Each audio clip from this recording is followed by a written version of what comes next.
Good morning student. YouTube के एडुक्लिज channel पर आज मैं लेकर आया हूँ क्लास 10 मैथ्स के लिए इम्पोर्टेंट चैप्टर क्वाड्रेटिक इक्वेशन। इस सेशन के अंतर्गत में आप सीखेंगे स्टैंडर्ड क्वाड्रेटिक इक्वेशन क्या होता है। बहुत सारे स्टूडेंट जीरो पोलिनोमियल और root of the quadratic equation में अंतर नहीं समझ पाते हैं। यह डाउट इसी सेशन में क्लियर हो जाएगा। डिस्क्रिमिनेंट क्या होता है आप जान पाएंगे। क्वाड्रेटिक इक्वेशन के रूट क्या होते हैं, नेचर ऑफ द रूट के तीनों कंडीशन को आप अच्छे तरीके से समझ पाएंगे। इतना ही नहीं, क्वाड्रेटिक इक्वेशन के इम्पोर्टेंट प्रॉब्लम को भी आप अच्छे तरीके से बना पाएंगे। तो चलते हैं सीधे क्वाड्रेटिक इक्वेशन। क्वाड्रेटिक इक्वेशन में जो है इसके पहले जो है पोलिनोमियल मेरा सीरीज था, शायद आप लोग देख चुके हैं पोलिनोमियल क्या है। तो उसी को जो है रिकॉलिंग करते हैं। Example term and quadratic polynomial. यहाँ एग्जाम्पल जो है 4 एग्जाम्पल लिए हैं। टर्म का अनुसार से उसका क्लासिफिकेशन है और फिर क्वाड्रेटिक पोलिनोमियल कैटेगरी में हम क्या कहेंगे उसको, वो बताया गया है। तो सबसे पहले देखते हैं 3x² 3x² यानी ये टर्म के आधार पर अगर इसको कहा जाएगा तो पोलिनोमियल नहीं होगा। ये जो है मोनोमियल कहलाएगा। मोनो मीन्स वन होता है, चूंकि एक टर्म है इसलिए मोनोमियल कहलाया। ये जो है क्वाड्रेटिक पोलिनोमियल के अंतर्गत आएगा। और 3x² - 1 को कंसीडर करेंगे तो इसमें दो टर्म हो गया। 3x² पहला टर्म और दूसरा टर्म हो गया -1, इसलिए बाइनोमियल। मोनो मीन्स 1 हुआ, बायो मीन्स 2 हुआ और ट्री मीन्स 3 हो जाएगा। यानी नेक्स्ट जो है ax² + bx + 1 है। तो यहाँ पर 3 टर्म हो गया। एक टर्म पहला टर्म हो गया ax² + bx, दूसरा टर्म हो गया और 1 जो है सो वो तीसरा टर्म कहा जाएगा। इसलिए यहाँ पर इसको कहा जाएगा trinomial on the basis of term. तो ये तीनों जो है वह क्वाड्रेटिक पोलिनोमियल कहलाया। क्वाड्रेटिक मीन्स क्या हुआ, maximum power of the expression is 2, quadratic हुआ। इसलिए ये सब जो तीनों है वह क्वाड्रेटिक पोलिनोमियल का हुआ। अब जो है लास्ट एग्जाम्पल जो है x³ + 1, यहाँ दो टर्म है, बाइनोमियल कहलाया। यानी टर्म के आधार पर ये बाइनोमियल कहलाएगा, ट्रिनोमियल नहीं कहेंगे इसको। x³ + 1 यानी maximum power of this expression is cube, so it is called cubic polynomial, not quadratic। तो ये जो है, अब चलते हैं स्टैंडर्ड क्वाड्रेटिक इक्वेशन कब कहा जाएगा। इसके पहले सेशन में जो है हम बता चुके हैं इक्वेशन मीन्स क्या हुआ, इक्वल हुआ। जहाँ पर भी हम देखेंगे इक्वल अगर है तो वो इक्वेशन कहलाएगा।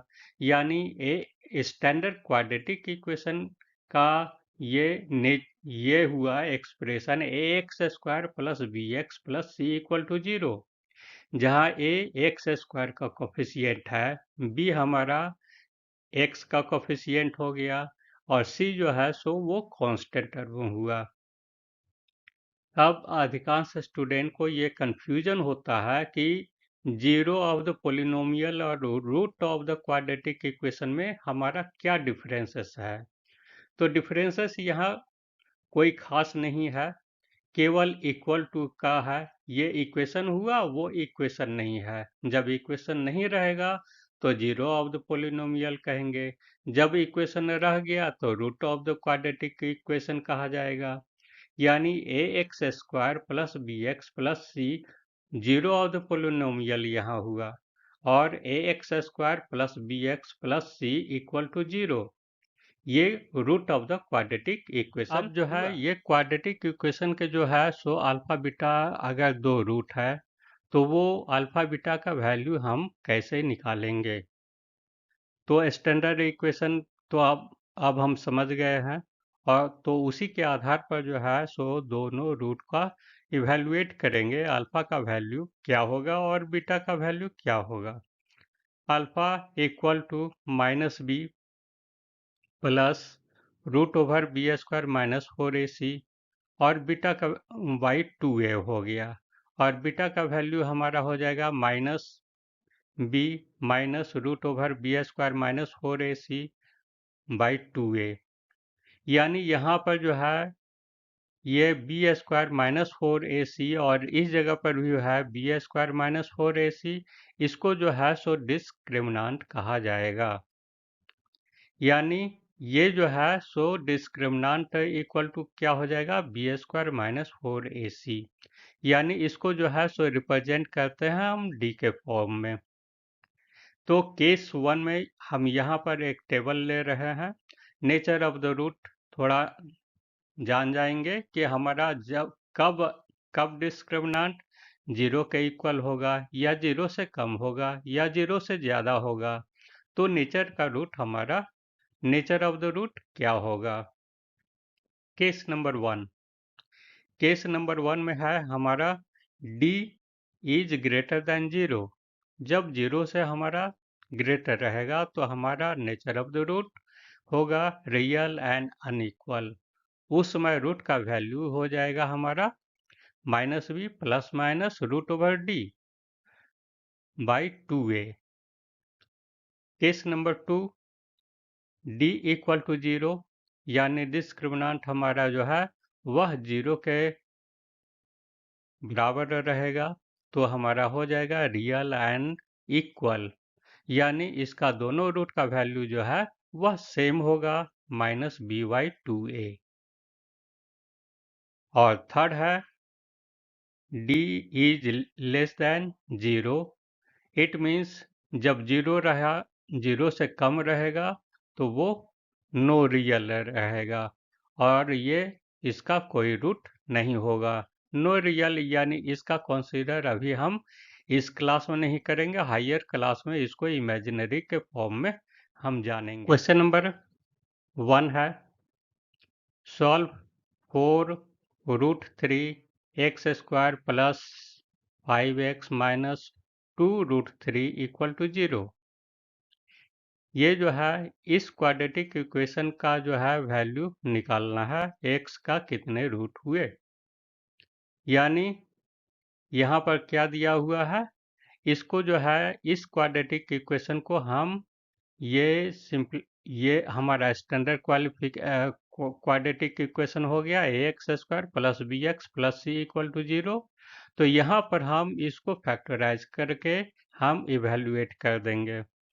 यानी इसको फैक्टराइज करेंगे किस प्रकार से, कोफिशिएंट ऑफ x² a हो गया, यहाँ कांस्टेंट टर्म हमारा c हो गया, यानी a c को मल्टीप्लाई कर देंगे, और इस तरीके से जो है सो इसको फैक्टराइज करके हम b का वैल्यू हम निकालेंगे। प्लस में आएगा, किसको किसको प्लस करना होगा, किसको माइनस करना होगा, वो देखना है, और b का वैल्यू हमारा किस हालत में आता है। तो आगे सबसे पहले a इंटू सी ले लेते हैं।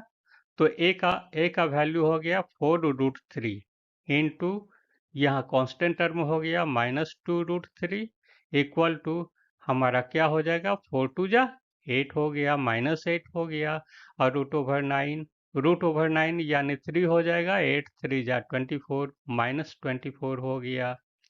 तो इस प्रकार से हमारा ये एक्सप्रेशन दिया हुआ है। तो इसको यहाँ पर b का वैल्यू, यानी b हमारा क्या है, 5 है। 5 हम किस प्रकार से लाएंगे, तो इसी को जो है ये 24 को फैक्टराइज किया गया। फैक्टराइज करके हम देखते हैं ये 2 12 से हुआ, फिर 2 6 से डिवाइड हुआ, फिर 2 3 आया। तो इस प्रकार से हम क्या करते हैं, 2 2 4 2 8 8, और 8 में से 5 चला गया, ये 3 चला गया, तो 5 बचेगा। तो 8 और ये 3 लेंगे। तो इस प्रकार से हम देखेंगे साइन पर भी जो है सो हमको कंसीडर करना होगा कि साइन हमारा मैच करता है कि नहीं, यानी ग्रेटर नंबर को यहाँ पर ये +5 है तो इसलिए ग्रेटर नंबर को 8 को हम प्लस लेंगे और 3 को जो है सो हम माइनस लेंगे, यानी इस प्रकार से लिखा जाएगा 4√3x² plus 8x minus 3x minus 2√3 equal to 0। This implies, अब क्या करना है, इसमें जो है सो 4x जो है हम ये ले लिए कॉमन, तो बच गया √3x प्लस 2 माइनस इसमें √3 ले लेंगे कॉमन, तो यहाँ पर बच जाएगा √3x प्लस 2 इक्वल टू 0। यानी हम क्या देख रहे हैं, √3x प्लस 2 ये दोनों में है, तो ये चला गया √3x प्लस 2 हो गया और फिर बाकी जो है ये 4x माइनस √3 ये हो गया, यानी this into this equal to 0। तब ये इंटू में आ गया तो ये अब हम कह सकते हैं कि 4x माइनस √3 इक्वल टू 0 और √3x प्लस 2 इक्वल टू 0। तो जब इतना इक्वल टू 0 हो जाएगा तो x इक्वल टू हमारा √3/4 आया और इतना इक्वल टू 0 आया तो x इक्वल टू -2/√3 हुआ। यहाँ पर डिनोमिनेटर जो है सो √3 है, यानी जब भी हमारा डिनोमिनेटर रूट में आएगा तो उसको रूट को एलिमिनेट करना होगा। तो रूट को एलिमिनेट करने के लिए हम क्या करेंगे, √3 से मल्टीप्लाई किया जाएगा, तो √3 इंटू √3/√3 हो गया। तो अब हम क्या करते हैं, नीचे में ये मल्टीप्लाई करेंगे तो रूट हमारा कैंसिल हो जाएगा, ये 3 बच गया, यानी हमारा -2√3/3 आया। तो इस प्रकार से हमारा x का वैल्यू हमारा क्या हुआ, √3/4 और -2√3/3, यही हमारा answer number 2। Solve the following equation by using the factorisation method, यानी 4x² minus 4ax plus a² minus b² equal to 0। तो इस प्रकार से हमारा जो है यहाँ a का वैल्यू हमारा 4 हो गया और कांस्टेंट टर्म का हमारा वैल्यू हमारा ax² माइनस b² हो गया। तो इस प्रकार से जो है सो हमारा a4 इंटू सी कर देंगे, a इंटू सी, और उसके बाद जो है सो दोनों में देखेंगे कि ये किस प्रकार से हमारा आ रहा है b का वैल्यू, यानी b हमारा 4a हो गया, 4a हो गया, यानी 4a हमारा किस हालत में आया, यानी -2a प्लस b करेंगे -2a माइनस b करेंगे तो हमारा -4a आ जाएगा। तो हम लिखेंगे ये जो एक्सप्रेशन इतना दिया हुआ है, तो 4a के जगह पर हम क्या लिख सकते हैं, यानी -2a plus b -2a minus b लिखेंगे, इतना आ जाएगा 4a के जगह पर, और बाकी सब सही है। ये एक्सप्रेशन हो गया। अब देखेंगे कि ये क्या होता है, यानी इसके जगह पर ये हमारा x हो गया और इसमें भी जो है हमारा यहाँ पर x आ जाएगा, तो 2x कॉमन चला गया, यानी 2x minus a minus b हो गया, minus a minus b common गया तो 2x minus a minus b हो गया इक्वल टू 0। यानी ये जो टर्म जो है दोनों में है 2xa माइनस b, और ये 2x minus a plus b जो है हमारा ये हो गया, यानी दो फैक्टर हो गया, यानी दिस इक्वल टू 0 और दिस इक्वल टू 0।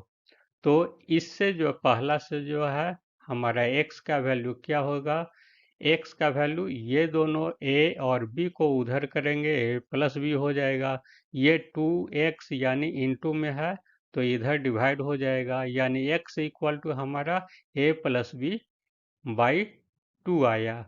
और उसी प्रकार से यहाँ पर 2x इक्वल टू क्या हो जाएगा, a माइनस बी हो जाएगा, और इसलिए x इक्वल टू हमारा क्या होगा, a माइनस बी बाई 2 आ गया। यानी hence root of the given equation equal to a plus B and a plus b by 2 and a minus b by 2. This is the question number right 3. Answer. Solve 1y a plus b plus x equal to 1y a plus 1y b plus 1y x. तो ये जो है सो हमारा दिया हुआ है, where x does not equal to 0 and x does not equal to minus a minus b. तो यहाँ पर ये दिया हुआ है एक्सप्रेशन, और इसी को जो है सो हम इसको सिंप्लीफाई किए हैं, यानी ये x टर्म को हम एक तरफ कर दिए और बाकी जो है कांस्टेंट टर्म को दूसरे तरफ कर दिए, यानी 1y a plus B plus X हो गया, माइनस 1y(x) उधर से इधर आ गया तो माइनस हो गया, और फिर इधर 1y(a) प्लस 1y(b) हो गया, इधर था ही। तो इस प्रकार से इसको हम एलसीएम ले लिए, इतना एलसीएम हो गया, और ऊपर में जो है सो ये हो जाएगा x minus A minus B minus X equal to, इसको भी एलसीएम ले लेंगे, a plus B by A B हो गया। तो अब जो है सो हम क्या देखते हैं, a प्लस बी इसमें भी गया और a प्लस बी इसमें भी है। तो इस प्रकार से हम क्या देखते हैं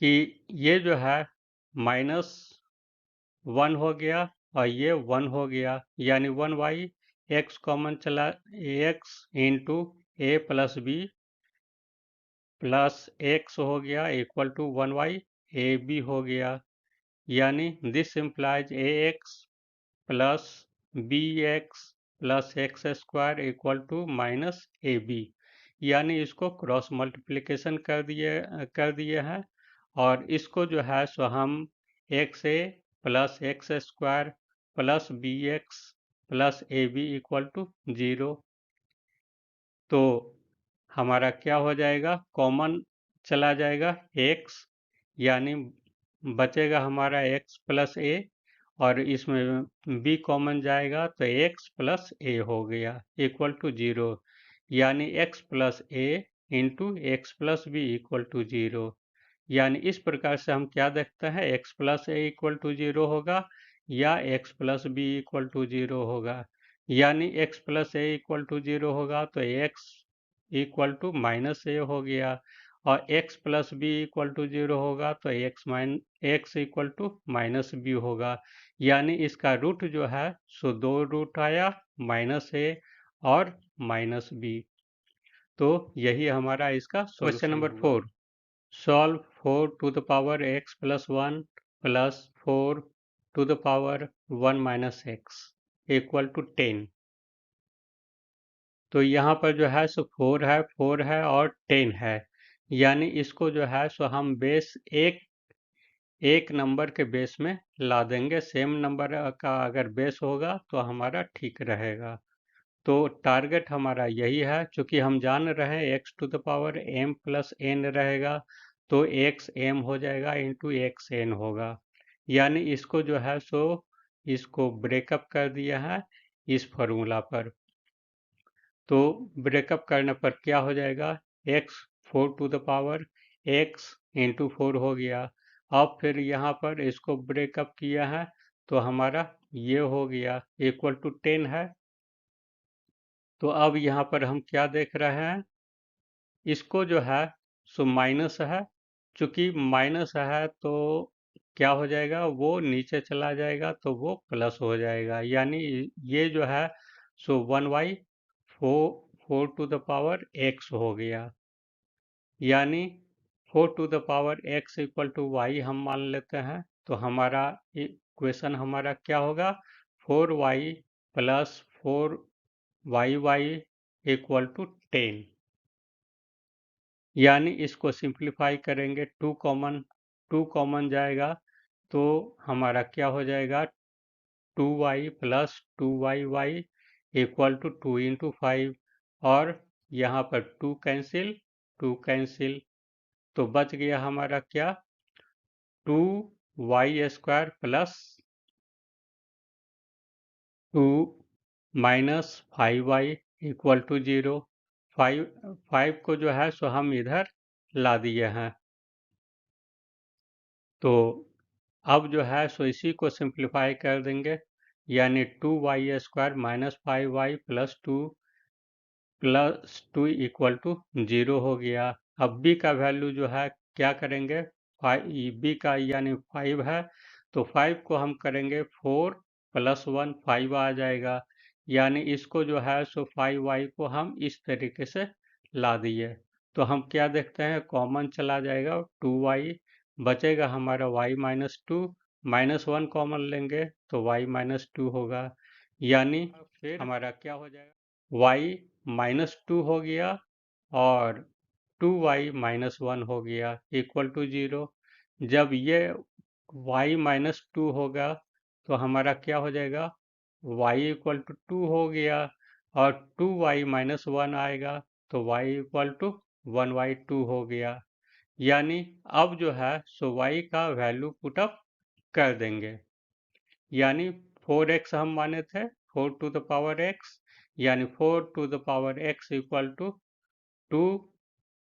2 हो गया, 2 टू द पावर -1, यानी ये यहाँ पर नहीं होगा, ये कॉमा यहाँ पर आएगा और 4 to the power x equal to 2 to the power 1, यानी अब हम क्या देख रहे हैं, बेस हमारा जो है अब आ करके इक्वल हुआ, यानी 2 है, यहाँ भी 2 है, यहाँ भी 2 आया, यहाँ भी 2 आया, तो इसको हटा देंगे। जब बेस हमारा सेम रहेगा तो पावर इक्वल हो जाएगा, तो यानी 2x इक्वल टू -1 आ गया और इससे हम क्या देखते हैं, 2x पावर है और यहाँ 1 है तो 2x इक्वल टू 1 हो गया, यानी इससे हमारा क्या होगा, x का वैल्यू -1/2 आया और फिर x का इससे जो है सो इसका वैल्यू x का वैल्यू 1/2 आया, यानी यही जो है दो वैल्यू इसका रिजल्ट नंबर 5,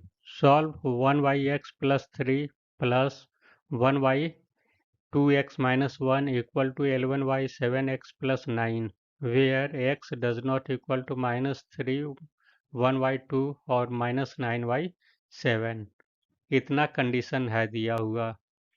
तो हमारा क्या क्या करना है इसमें, ये जो है यहाँ पर इतना दिया हुआ है इक्वेशन, तो इसको जो है सो सिंप्लीफाई कर देंगे तो हमारा एलसीएम आएगा इतना और इसको सॉल्व करेंगे ये आएगा और इसको सॉल्व करेंगे हमारा यहाँ तक आएगा। अब क्रॉस मल्टीप्लिकेशन करेंगे तो हमारा रिजल्ट ये आया, तो इसको जो है सब एक तरफ कर देना है तो हमारा x² + 14x - 51 आ गया, यानी एक अब जो है अब क्वाड्रेटिक के फॉर्म में आ गया। अब इसको जो है b का वैल्यू जो है ब्रेकअप करना है, यानी 17 - 3 करेंगे। किस प्रकार से करेंगे वो हम ये बता चुके हैं, यानी a × c करके उसको फैक्टराइज करके देखना है, एडिशन और सब्ट्रैक्शन करके देखना है कि 14 किस हालत में आता है। तो अब जो है सो कॉमन ले लेंगे, x कॉमन चला गया तो हमारा बच गया x + 17 हो गया, -3 कॉमन जाएगा तो x + 17 गया, तो x + 17 हमारा इधर हो गया और बच गया हमारा x - 1 इज इक्वल टू 0। जब इतना इक्वल टू 0 होगा तो हमारा x इक्वल टू -17 आएगा और इतना इक्वल x - 1 इक्वल टू 0 होगा तो x इक्वल टू 3 आएगा।